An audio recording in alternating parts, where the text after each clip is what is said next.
especially get your children vaccinated as we're heading into school. Our numbers are better than most states, but we never rest on our laurels here. But today I'm here to talk directly to parents. And yes, schools are ready for their children to burst through those doors with eager anticipation of another school year. And what a difference a year makes from where we were announcing our back to school strategy. I was brand new on the job, but I also knew we had kids going back to school within a matter of days, and so we had to ramp up our efforts immediately. And we had a lot of rules last year. You know, we had social distancing, we had quarantine after exposure, we had test to stay. So there's a lot of rules that parents and teachers and administrators had to be familiar with, and it was confusing, very frustrating, stressful. The unknown, fear of the unknown, because this was the first fall when our expectation was that everybody went back to school. And so, because parents, I'm a parent, now a grandparent, we know our primary responsibility is to protect the health of our children. I want parents to know, as governor, I share in that responsibility. It is my responsibility to do everything I can to protect your families as well. So I'm grateful that this year we have a different scenario, different landscape, so to speak, and we're expected to be a much, much easier year for parents and for schools. You heard last week that the CDC issued guidance. We've been analyzing the guidance, and they relaxed their guidance with respect through K through 12 schools and early childhood education programs. Here in New York, we want to be fully aligned with the CDC, but we wanted to take a little bit of time to process what that actually meant before we release data. And later today, the Department of Health and the State Education Department will be releasing a letter to schools to reinforce our support for the CDC guidance and to have frequently asked questions, so they will be apprised of everything we expect for this fall. So that information is coming out later today. But the big news is no more quarantining, no more test to stay, and the days of sending an entire classroom home because one person was symptomatic or test positive, those days are over. We've been through that experiment. No longer are we going to be sending kids home, keeping them away from that essential experience of being together in a classroom, because we are now still dealing with the fallout of those decisions made when we had less information and there was concern in classrooms. But we now have 2 years of experience to know that children are safe in classrooms, and when they're not in a classroom and the learning stops, the traditional learning stops, it can be devastating for the well-being of those children. We're seeing it in the mental health challenges we're facing now, suicide rates, depression, real mental health issues that were not there before for many of these children, and that is deeply troubling to us. So we're aligning ourselves with the CDC, we're getting this information out to parents and to schools, and making sure that our children are where they need to be this fall, because we know there's no replacement for in-classroom learning. And we're going to make sure that this year is a very different year. So let's go into some of the guidance so everyone's clear on this. As of last Thursday, August 11th, the CDC is no longer recommending quarantining due to exposure. So let's lay this out. If a student or teacher is exposed, has a close contact who's exposed, and they don't have symptoms, they no longer have to go home. They will stay in school. And the CDC does recommend the wearing of a mask for about 10 days if someone's been exposed. So no more test to stay. What that means, if a classmate tests positive for COVID and your child doesn't have symptoms, your child can stay in school as long as they would wear a mask under those circumstances. That's what we're recommending. So that's good news. If a child does get sick, we still want to make sure that there's a smart approach. And of course, if there's symptoms, you always want to be tested. And students should stay home. Recommend that they stay home for about 5 days and wear a mask as well. And if they have no symptoms after 5 days and test negative, they should go back to school. Let's get them back into school as soon as possible. So that's what they're recommending. That's what we're recommending. And we're no longer recommending, and CDC and Department of Health are aligned with this, no longer recommending the screening testing, which is randomly testing people who have no symptoms. That was important a year ago, before that. But in certain circumstances, schools may want to opt for doing screening testing in high-risk activities, for example. Let's think about a choir where children are close together, a wrestling team. So we'll leave that up to individual schools to make that determination, but it is no longer recommended from the CDC or the Department of Health that there be this random screening either. So now that we've covered that, that is a change. That is how we'll be approaching this school year. We are going to be also talking about our overall fall action plan. And we've been able to identify patterns. And I spoke about this when we gathered in July when I said we're putting together our fall plan, even though it was a beautiful day in July. We're getting closer to that time. So what we've seen in the past is a trend that we cannot lose sight of. You know, the number of cases per 100,000 really went up dramatically in the fall after seeing major declines and stabilization over the summer months. So will that happen again? We don't know. But our policy has always been, for the last year straight, has been to be prepared for the worst. So that is why we're going to continue looking at those patterns and make sure that, you know, while these numbers tend to spike in the fall, the weather gets colder, people congregate more. And this fall, we're really hoping that the doors are open not just to schools, but to offices after Labor Day. We get more people back. I walk the streets of Midtown literally every day, almost 5 days a week. You don't see me, but I see all of you. And I know, I mean, there's a lot of tourists, restaurants are crowded, people are coming back, enjoying our social life, and we'd love to see everybody back, going back in their offices, or at least on a hybrid situation. So we're encouraging the employers who are encouraging that as well. So what we're going to see also then are more people in congregate settings working together in offices. So we're going to be vigilant, we're going to remain prepared, and of course, the best way to do it, sound like a broken record, but that's okay. The music hasn't changed. Get a vaccination. Get a vaccination. And make sure your kids are vaccinated. So again, if you waited to see how it plays out with, you know, your friends, you want to make sure everybody's doing well. We've now had a long enough history to realize that these vaccines are safe. So we launched our Vax to School campaign last week again. It's aimed at increasing COVID vaccination rates among school-age New Yorkers. And again, breaking down barriers to vaccine access. This is something we track and monitor, make sure that there are no disparities, especially in communities of color, for access to vaccines. So we're partnering again this year with community organizations, pop-up vaccination clinics, encouraging families to take advantage of this. And there's the website to check out, the closest site to all of you. So our fall plan that we mentioned before, focus on the schools. We're going to get the test kits out there, though. We have been very good at this. Last November, when Omicron had literally just been identified as a variant, our state sprung into action. And I thank Catherine Garcia and her team for scouring the earth when there was a short supply of test kits. At a time, it was November, December, and we knew we had to make sure that kids got back to school last January. This was a great sense of stress on families. Are the kids going to be able to go back there safely? And we knew if we had a testing strategy where we can get tests in the hands of every single school, every single student, that we could be successful in getting the kids where they belong. So the strategy again this year is making sure that we have ample supply. We've done a masterful job in terms of amassing more than other states, getting ahead of the game, and to the extent that last winter, other states were asking us. Federal government was talking to us about our supply. We have used it. We've gotten it out. We were able to get kids back to school. This year, we're going to be distributing once again to schools, 1 test kit per child at the start. But schools can request additional kits. You know, we're in a good position to meet that demand, and that's where we have over 14 million kits in inventory, and we procured another 6 million. So that is a good strategy. Again, best strategy is get vaccinated. Number 2 is make sure that we have the test kits available. Also, we want to make sure every New Yorker has access to medical assistance and treatment should they contract the virus. Therapeutics are critical. I had to take advantage of them a few months ago, and they work very well, so we make sure that we have access to that so people can call and find out where they can get them, and we'll make sure they're available. So right now, 40% of our pharmacies receive from the federal government their supply of therapeutics, as well as our 44 sites. But there has to be equitable access to this or the system doesn't work. So we have a hotline, as I mentioned, phone number to call.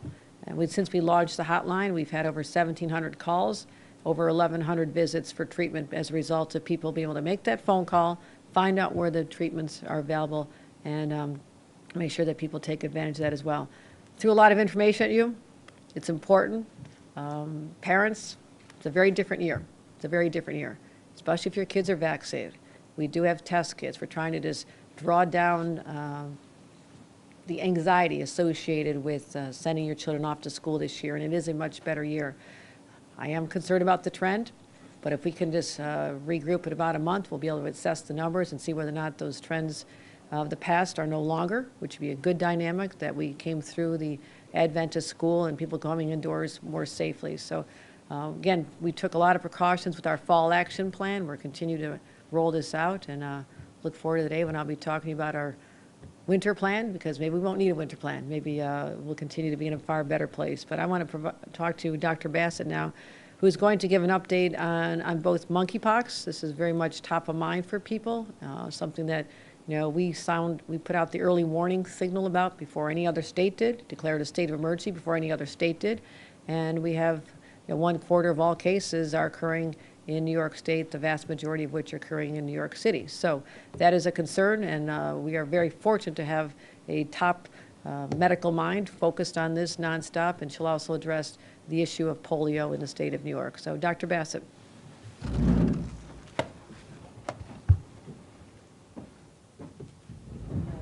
Thank you, Governor.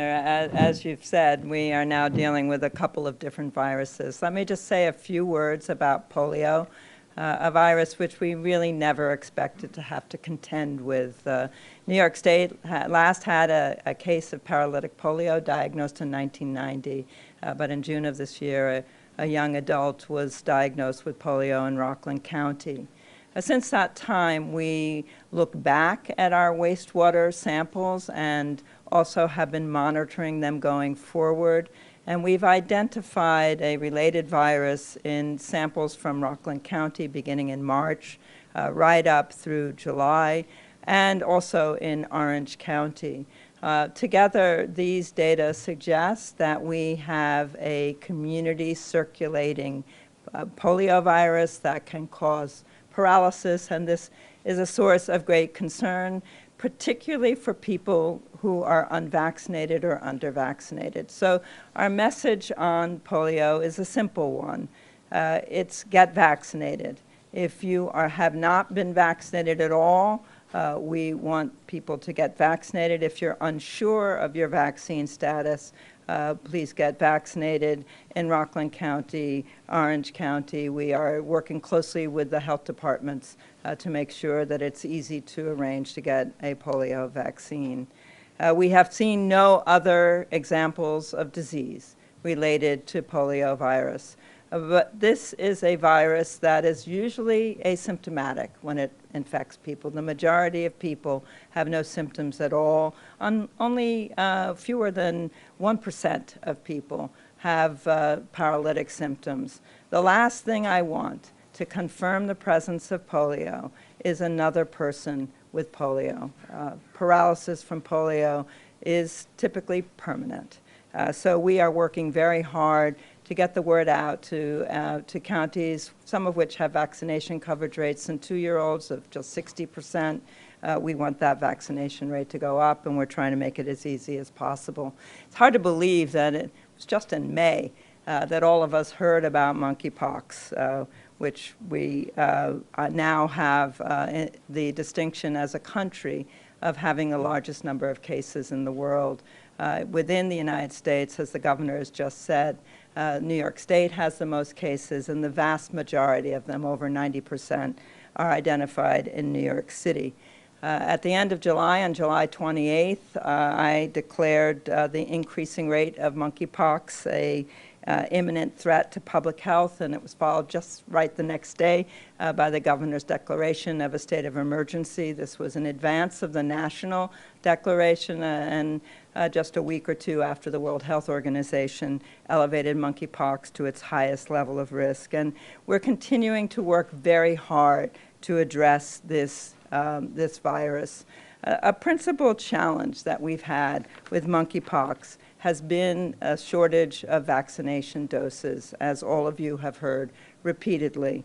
But recently, the Federal Drug Administration has issued another emergency use authorization for a dose-sparing strategy, which means that we will be administering just 1/5 the dose of that was previously a single dose, administering it through a different route called intradermal, as opposed to subcutaneous. And this strategy allows us just to use 1/5 of the dose that we used previously. The reason that we can use a smaller dose is because the intradermal administration goes into the skin where we have more immunogenicity of the dose. There are more cells there that are active in the immune response. So the data that we have show that the antibody response to this route of administration is equivalent to the previous route, which was subcutaneous. As a result of the FDA guidance, we as a state are going to be transitioning to intradermal administration using this dose-sparing strategy. And we expect to complete that transition by a week from today, August 29th, when we will begin administering first doses and second doses intradermally. And a press release will be going out about this later today. We also are making all of our data publicly available. You can find information on the numbers of cases that we have diagnosed in the rest of state. New York City tracks its own cases. As you can see, we now have nearly 2,800 cases that have been diagnosed outside of the New York City in 22 counties. It may be up a little higher than that now. And the vast majority of these, the 2,800 is statewide. The vast majority of these, we've just passed 200 cases in the rest of state. The vast majority of cases, nearly 2,600, 2,596, as you can see there, have been in New York City. So this continues to be largely concentrated in the greater metropolitan area. About 2/3 of the cases outside of New York City are in Long Island and Westchester, Suffolk, Nassau, and Westchester counties. We also are making publicly available the demographics of people who are diagnosed with monkeypox, including age and race, ethnicity. And we just last week began posting, as did New York City, the information on people who have been vaccinated. These data show that we are right to be very concerned about equity in access to vaccination. On August 3rd, we announced a monkeypox vaccine effort designating 1,000 doses, working with the AIDS Institute, a long-standing part of the State Health Department, which has very strong ties with the LGBTQ community, to ensure that we use these community connections and address the deficit of vaccinations, particularly going to Black men. We now have over 90 countries that are reporting monkeypox around the globe, and the United States has surpassed 15,000 cases. We have 24 out of our 57 counties outside of New York City reporting cases. And I've said this before, but I think it's worth noting again, that there are 3 parts of this current outbreak that have made it unusual and concerning. One is that we're seeing monkeypox transmitted outside of the areas where it had been endemic in Central and West Africa. 2, we're seeing its clinical presentation in ways that aren't classical. And 3rd, the transmission of monkeypox is occurring overwhelmingly among men who identify as gay, bisexual, or as men who have sex with men. We also have observed that although monkeypox is very rarely fatal, it is extremely unpleasant and painful. So it's important that we continue to give frank advice to New Yorkers about protecting themselves, the people they love, their friends, their community, talk with sexual partners about whether they have a rash or symptoms, and avoid skin-to-skin contact with anyone who has symptoms of monkeypox. Another part of monkeypox that people may not often realize is that you have to have the rash before you can receive a diagnosis. We have greatly expanded access to testing. Our state lab, which was initially the only place where you could get tested for monkeypox, is now only doing about a third of the tests, the commercial labs, and we often see this as we transition to usual ways of care. The commercial labs are now providing the majority of monkeypox testing. Additionally, we're working hard to ensure access to an antiviral drug. The trade name is TPOXX, which can be appropriate for people with very severe symptoms. So again, we are working to expand vaccination access. We are transitioning to dose-sparing regimens using intradermal administration. We expect to continue to get the allocation of doses from the federal government.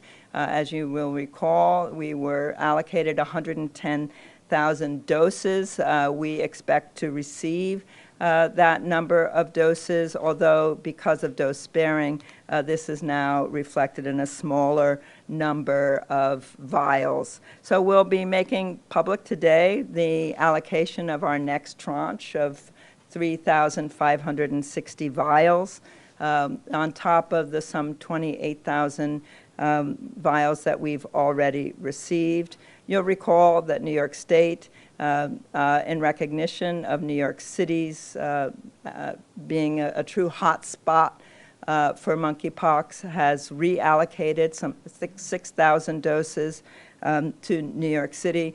So we have so far had about 21,000 doses that we have been distributing, and about 14,000 of these have already been administered. Others are committed in terms of second dose and additional first doses. So let me just end there with a reminder that these data are made publicly available on our website. People can look for more information on monkeypox at health.ny.gov, and you also can sign up for text messages by texting monkeypox to 81336 or monkeypox ESP for Spanish language text to 813366. We will continue to assist people in identifying places to get vaccinated. I want to thank Governor Hochul for her strong advocacy with the federal administration and all the people at the State Health Department who are working on 3 fronts now to confront some new viruses or viruses that we never expected to see again. Thank you, Governor. Thank you, Dr. Bassett, particularly for your transparency and providing information very publicly. And that is why we've identified that there are racial disparities, and so we're addressing that with your equity investigation into that. So I thank you for making sure that these are allocated in a way that is appropriate. And also, we are going to continue focusing on our efforts to get more doses from the federal government.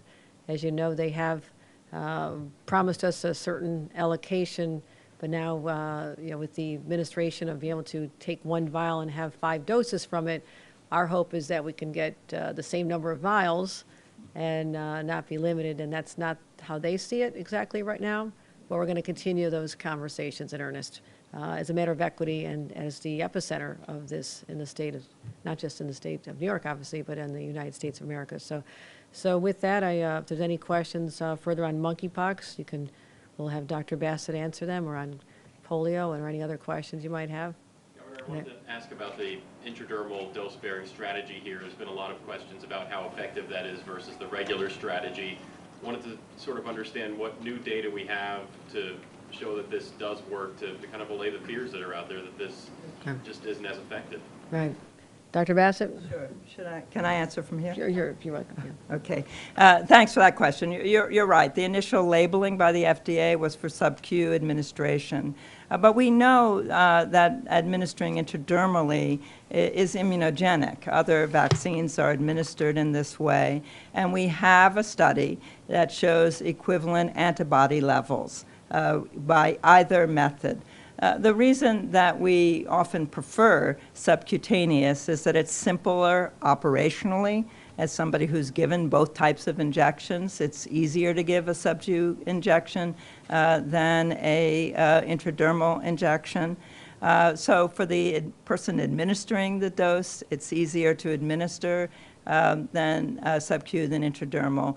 But we are having this transition period, as I've mentioned, and we already have begun it. And we're confident that by next Monday, we will have been able to ramp up with confidence our competency in intradermal administration. The next is what it means to get this shot. And it's not as pleasant to get an intradermal injection. It can scar. It is more painful. There are more complications at the site. These aren't serious, but they're unpleasant. But, you know, we have been struggling with not having enough doses. And our obligation in public health is always to do the most good for the most people. And intradermal administration will vastly expand our access to a scarce resource. So I hope that's reassuring to anybody who wonders about whether they should receive the intradermal injection. It will be, you know, less pleasant to receive, but it's just as immunogenic. Does everybody understand the difference between the two, the administration? Okay. Yeah, no, all right, let me give it a try. I heard that the LA County, which began last Wednesday at administering intradermal as their overall strategy, was using hot dogs to practice giving intradermal injections. So this is within the skin. And when you slide that little needle into a very just under the layer of skin, you raise a bleb. It looks like a little mound is raised in your skin. And that's within the layer of skin. Our skin is a very important organ in fighting against infections, and there are many immune active cells in that layer of skin. And the intradermal, smaller injection of volume is just as immunogenic. Subcutaneous is under the layer of skin, and so that's the difference. If you get an intradermal injection, keep an eye on the bleb. By bleb, I mean that little disc of raised skin. You should have that. All right, so that's the takeaway from today's press conference. Watch out for the bleb, everybody. And so again, intradermal pinching, it's within the skin. Subcutaneous is just basically Right the regular under. shot, you know, what you get very quickly. Yeah. So I could see the blank looks out there. So, but I'm glad we could have a chance. I'm curious if the federal government's move to basically force you to do this. I mean, would you prefer to stay with the original route if the federal government hadn't said you need to do this to get it? If we had unlimited supply of vaccinations, I think everybody would have preferred to stay with sub-Q, but that's not the situation that we've been in. Right. That has not been our situation from the start. As you all know, from the very beginning, our ability to respond to this outbreak has been predicated on a limited vaccine supply. Governor, you touched on this, but just maybe you can elaborate in terms of the amount of dosage that we're going to, or the amount of vaccine that we're actually going to have. The federal government is now basically saying do more with what you have, and that doesn't necessarily mean you're going to be getting more? Because they're dealing with severe supply chain shortages as well. They're not unnecessarily withholding this. They have an allocation. They'd like it to be more. Again, it was a sole source manufacturer from Europe. Other countries are searching for this as well, and that's where we are. So they know that we want more. They know that in their minds, if they were going to give us 110,000 doses, and now we can use one vial for 5 instead of 1, you know, they subtracted down the number of vials. My argument is, give us the same number of vials, and we can really have an effective approach here. But they don't have that luxury right now. But we're continuing to press. First in line, my hand is out, saying, what more evidence do you need than the number of cases that we're seeing right here in New York, especially right here in New York City? So we're continuing on that front, but in the meantime, people want to get vaccinated. They're anxious, they're desperate for this, and so that's why this is an interim approach until the supply chain challenges break, and then we'll have unlimited, and then we can go back to even a different way to administer it. So with back to school right around the corner and now a child having monkeypox in New York State, what can you share about how that child contracted it? Was it in a home? Was it in a school setting from a relative? And what should parents know about school, daycare settings, about even the transmission? Again, this is one case, and I'll let Dr. Bassett address that, but we did talk about getting information out, especially in high schools. There could be some vulnerability among populations there. Young people engage in sex as well. And there are, situations where there could be exposure from their own activities. And so we're talking about how to get that information in a very, assertive way to the schools. But that's something that we just started having conversation about. We'd like to have that in place by the time the school year starts. But in terms of how this case was contracted, Dr. Bassett, is there anything you can... We just are releasing information that this was a minor. Just to, as you've indicated, Governor, the settings in which I think about that a child might be at risk are if gay people have children, and if they have a parent or a caretaker in the household who has monkeypox. We've had very, very few cases diagnosed, however, under a dozen nationally, out of some approaching 15,000 cases, which have overwhelmingly been in young adult men. So the school setting is not a setting in which I am concerned about transmission. I am concerned that schools know what to do if they have somebody who's either been exposed to monkeypox or who has been diagnosed with monkeypox. And as the governor has said, teenagers have sex. Half of teenagers have had sex before they're 18. That's what our data show, whether parents like that or not.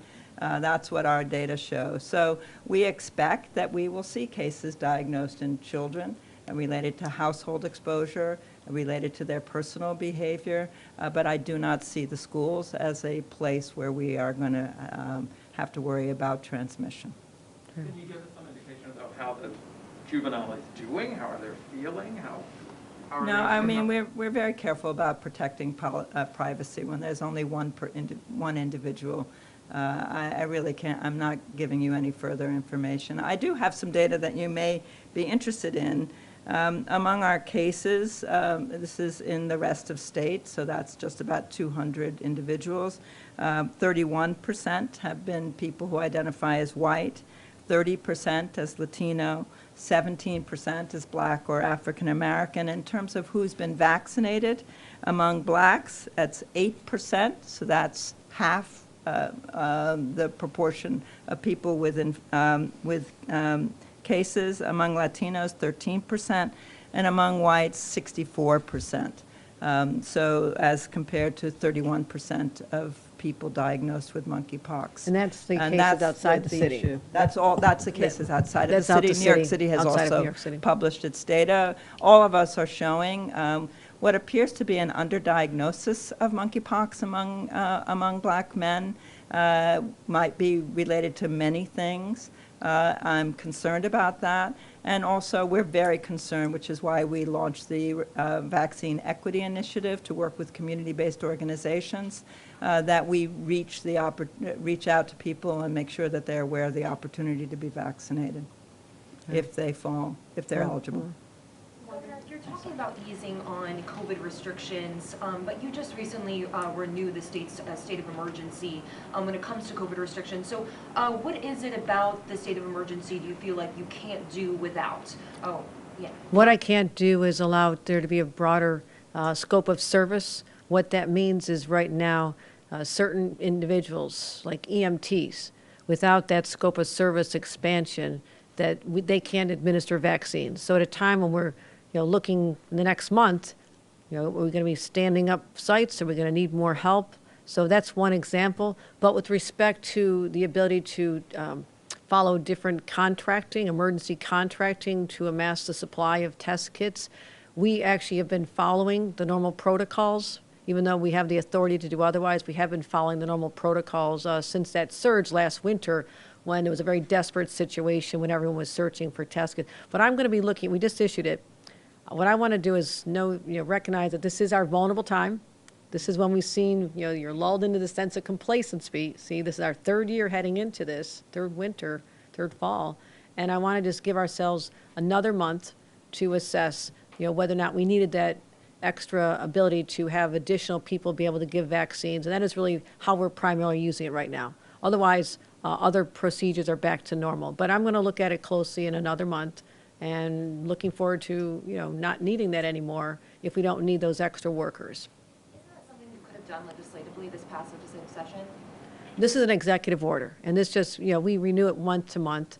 And again, it's related now to just making sure that I have healthcare professionals who otherwise would not be authorized by the state education department. State education makes those rules, and so this gives me as the governor the ability to say, we're still in a health situation, and we need those extra people available. But that may come to an end soon. And when it comes to an end and we don't need it, I'll be very happy to cease the executive order. Probably, we're going to look at it very closely the next month. Let's just get through the opening of schools. Let's just get through more people coming back to work after Labor Day, and then assess our numbers at the time.